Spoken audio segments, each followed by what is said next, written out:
Hey, what's up? I'm Basil Barrington, and it's New Year's Eve.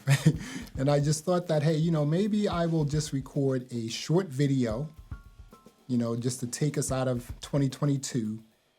And, just also speak about some things that I'm not really a year in review, but just some things that caught my eye in 2022 and maybe some things that I will explore in 2023. So let's start.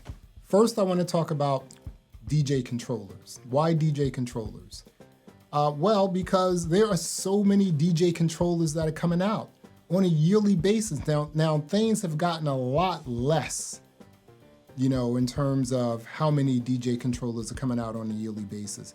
5 years ago, it was just ridiculous. You had the baby controllers, the medium controllers, and the large controllers, and all this other stuff. And, there are only a few companies making controllers. You have Pioneer, you have Hercules, I know, you have Reloop, and then you have InMusic brand, which owns Denon, Rane, and also Newmark, and they all make DJ controllers as well. I think that the two flagship controllers in the market right now are the Pioneer DDJ XDJ XZ, and the other one is the Denon DJ Prime 4, if I'm saying that right. But those are the two flagship DJ controllers. Now, don't get it twisted, Rane makes some really awesome DJ controllers, but what's the difference between one DJ controller and the other? They kind of do the same thing. And, the other thing is this too, right? There are only two types of DJ controllers. There are standalone DJ controllers, which are hybrid. So basically DJ controllers you can use with a laptop or a thumb drive. And then the other DJ controller is just the DJ controller you always have to connect to a laptop or some sort of a computer. So I'm not quite sure, what sort of innovative, disruptive, creative DJ controller will come out next. I haven't seen anything that's completely eye-popping. So I think the controller wars, we need to tamp down on that. And I don't know, maybe InMusic brand can buy Pioneer and then you're just making one controller across the board or two. In the podcasting space, over the years we had Rode come out with the Rodecaster Pro, and then they dropped the Rodecaster Pro 2. So in between those two Rodecaster Pros, there were some other companies that came out with podcasting devices as well. Tascam, Roland, Zoom, and some of these sort of small boutique Chinese companies, they also came out with some podcasting devices as well. Now, like in any other industry, sometimes there's a market leader and then eventually, other companies catch up to that market leader. Take Tesla, for example, it came out with all these electric vehicles, rah, rah, rah. Now everyone has caught up to them, right? So again, the Rodecaster Pro is the king, right?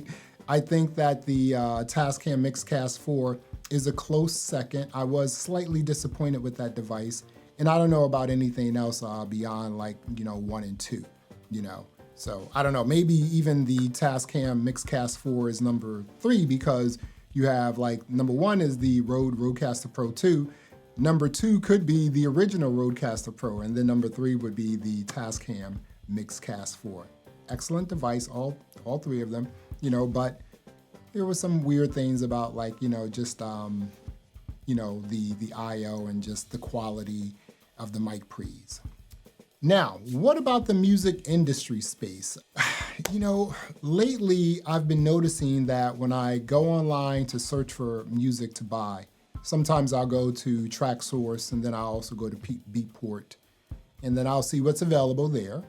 And then I'll also see if it's available on something like an iTunes, because I can just get it cheaper, and I don't know if bit rate really matters today, 320 or 240 or whatever, right? We definitely don't want anything below, 250 or something like that. 320 is good, but Apple doesn't give you 320 bit rate. But it's still really good quality music, right? A really good quality music file, right?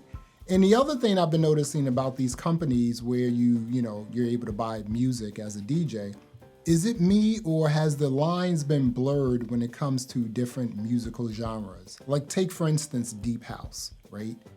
Now, I know I'm a little older, and I know what Deep House was when I was coming up. I'm not quite sure what we're listening to today, because you really have to search super hard to find Deep House.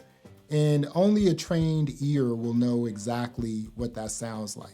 Now, when you hear some of these high stabs and like different weird like synths and everything and what's supposed to be Deep House, I don't think that's Deep House. So the lines are blurred. We need to really look into that.